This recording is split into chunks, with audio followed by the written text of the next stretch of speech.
for the Nuggets, I don't know if you can emulate OKC because the way to do that is by having prospects. The only way you do it is picks, you got to blow it up. And you have to blow it up. If that's what you want to do. But you can't do that. You can't do it because I think blowing it up means trading everyone but Joker.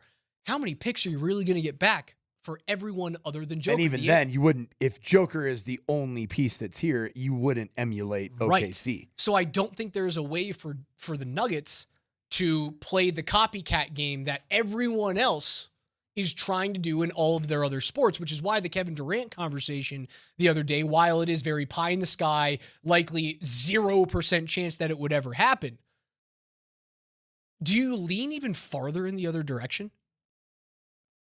Find the mismatch that OKC would have a really tough time defending. It is Kevin Durant. Spot-up shooter, can make his own shot. I know he's getting older, but still has 2 or 3 elite years likely left in him if he stays healthy. Maybe you lean so far in the other direction that you go, we know we don't have depth because we can't build it internally, and that's the only way that you can build it in the NBA is internally.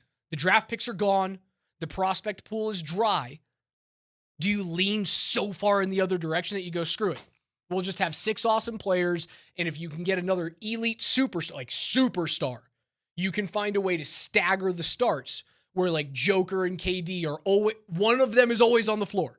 Maybe you do that because you can't emulate them. You can't do it.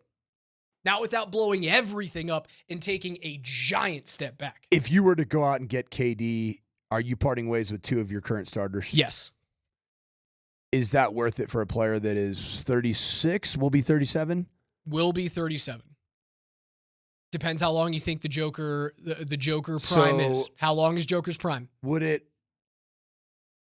star, and I'd love to hear from you, Shant Maz, the text line, 303-504-0925, the Safeway Twitch feed. Which star would you be willing to part with for a talent like Kevin Durant? Christian Brown, Jamal Murray, and a pick. It's really, I think it's between 2 players. Because it's going to probably be, I think that Christian Brown's probably included in that. If you want to get any type of impact player, Christian Brown has to be in the trade. I think it's going to be Christian Brown plus either Michael Porter Jr. or Jamal Murray. You're losing 2/5 of your starting lineup.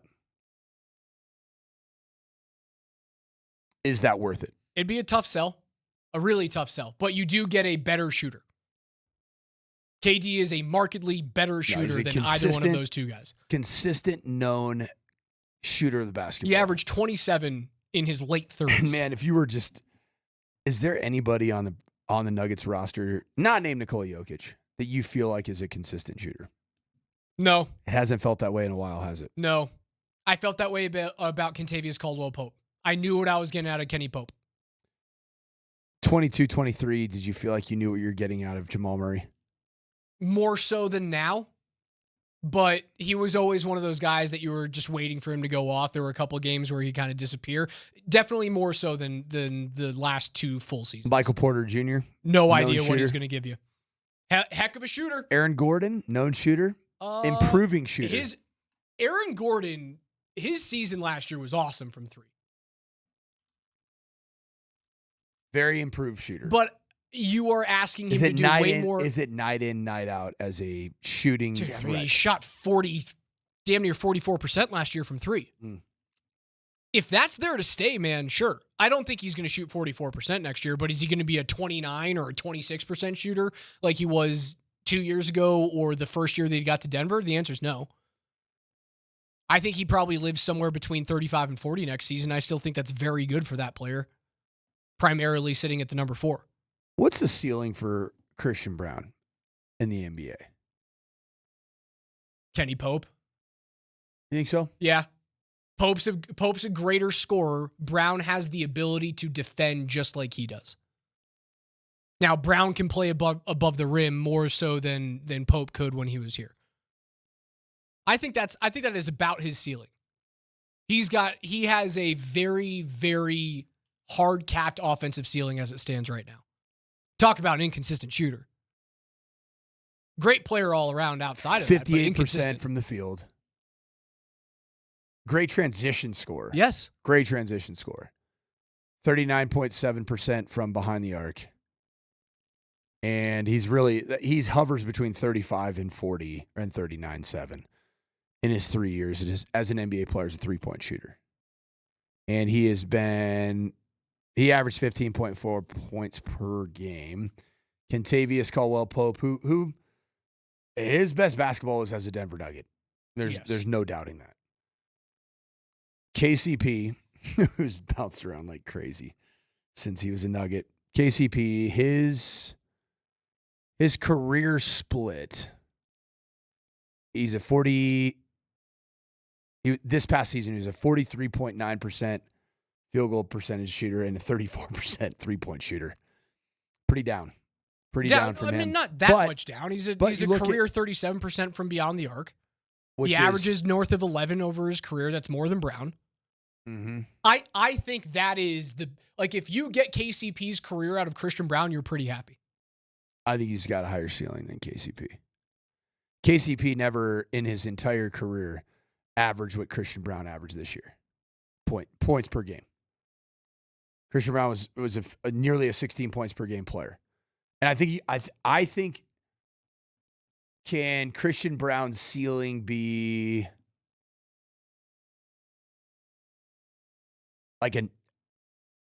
could it be Derek White?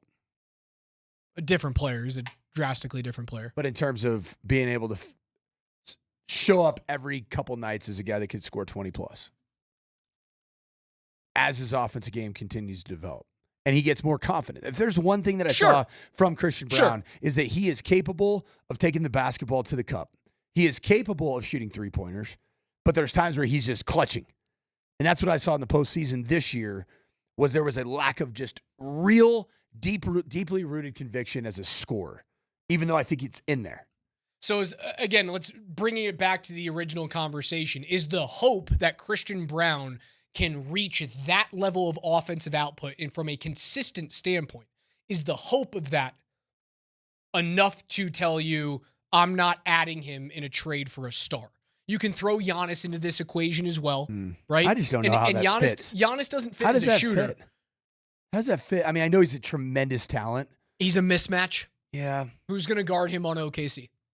When you have him and Joker out there, again, he doesn't help you from a shooting standpoint, but who is going to guard him when he's coming? How would that look? I mean, Joker just continues to play center points and opens up space for a guy who literally can't be stopped by anyone on that team. Who defends him? Chet's going to defend Giannis? Then who defends Joker? Are you going to put Lou Dort on him? That's tough. Yeah. Dort's giving up like 8 inches on Giannis. That's what Hartenstein could, but I don't think he has the foot speed to keep up with Giannis. So that is the question, is does Christian's ceiling tell you, oh, I really believe in this guy enough to go, I'm not going to try and entice a player to ring chase with Denver to play with Joker? Because that's the reason I think that's the only way that you can go up and battle against the Thunder. You are never going to be as deep as them. It's not going to happen. You literally can't do it. Are they going to be as deep going forward? Next year they are. 2026 they won't.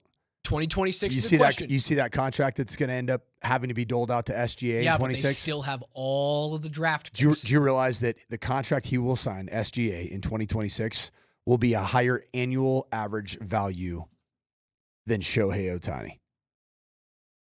That's insane. They still have 2 first-round draft picks this year, 3 first-round draft picks in 2026, 2 first-round draft picks in 2027, 2 picks, including Denver's pick, in 2029. So, yeah, they're going to be paying all that money. Okay, so how did they get in this position? Continuing to draft like that and then making trades and fleecing teams.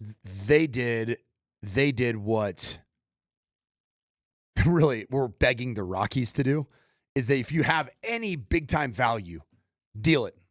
Because when you suck. OKC was just they were going to watch Kevin Durant, James Harden, Russell Westbrook not win championships. Yep. And they decided we can get crazy return on investment. And we're going to be horrible for 5 years. And they were horrible. Bad. But now, like, who's Sam Presti is like Joe Sakic. if I'm an NBA GM and Sam Presti's name comes up on my phone, I'm not answering the phone. Be like, nope. No. Not talking to you. I'm not going to give you 7 first-round picks for a guy that's just going to turn around and become an MVP on your team. I'm not doing that. I'm not picking up the phone. You are right. It's what the Rockies have to do. Denver's in a really tough spot. You either have to commit to taking a step back this year and getting deeper over the course of 2 seasons and hope that a big-time team in the West isn't healthy and you get an amazing season out of Jamal Murray and you catch lightning in a bottle. Or you have to lean so far in the other direction of getting another superstar and thinking that you can just do it based off of a 6-man rotation and keeping aging stars on the court against a deep team. But the 2 deepest teams in the NBA are going 6 or 7 right now. Denver has a successful offseason, in my opinion, if they part ways with players that are middle of the bench to the end of the bench that give you nothing. And that's what we've seen too much of. And you have to replace those with players that can give you just something. Vlatko Čančar has given you nothing. DeAndre Jordan, for all intents and purposes, right now, giving you nothing. Nothing. Zeke Naji, I'm just telling you, man, it's been a long experience, and he really gives you nothing. Dario Saric, nothing. Hunter Tyson, nothing. You've got to part ways with the players that don't give David Adelman the option of looking at his bench and saying, oh, I can do that. Oh, I can do that. Oh, this guy's a shooter. You've had no value out of the middle to the end of your bench. You can successfully transform this offseason's roster with those types of moves.